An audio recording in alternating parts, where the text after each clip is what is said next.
অনেকে আছে আল্লাহর নেয়ামত দিলে ওটা প্রকাশ করতে চায় না, এটা আল্লাহ পছন্দ করে না। মানে আপনি যদি অনেক সম্পদশালী হন, আপনি সুন্দর পরিচ্ছন্ন জামা পরবেন, মানুষকে দান করবেন, আপনার বাড়ি ঘর সুন্দর হবে, এটা নিষেধ নয়, এটা ভালো।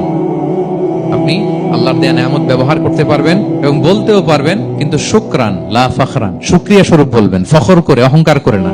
বলতে পারেন আলহামদুলিল্লাহ, আল্লাহ তাআলা আমাকে 4টা ছেলে দান করেছে, 4জন হাফেজ, আল্লাহ তাআলা আমাকে থাকার মতো একটা ঘর দিয়েছে, একটা বাড়ি দিয়েছে, একটা গাড়ি দিয়েছে, সম্মান নিয়ে সমাজে চলার মতো আল্লাহ তাআলা আমাকে দিয়েছেন। এটা যদি আপনি শুকরিয়া স্বরূপ বলেন, এটাতে সমস্যা নেই, কিন্তু অহংকার নিয়ে বলা যাবে না।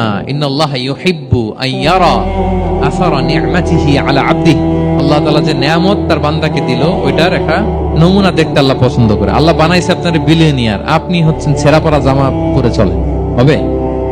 বানাইছে আল্লাহ তাআলা আপনাকে অনেক সম্পদশালী, আপনার চলা ফেরা কোনো রুচিই নাই, এটা হইলো না। আল্লাহ চায় যে তোমার যে নেয়ামত দিছে এটার একটা নমুনা তোমার মধ্যে থাকে, এটাও শুকরগুজার হওয়ার একটা আলামত।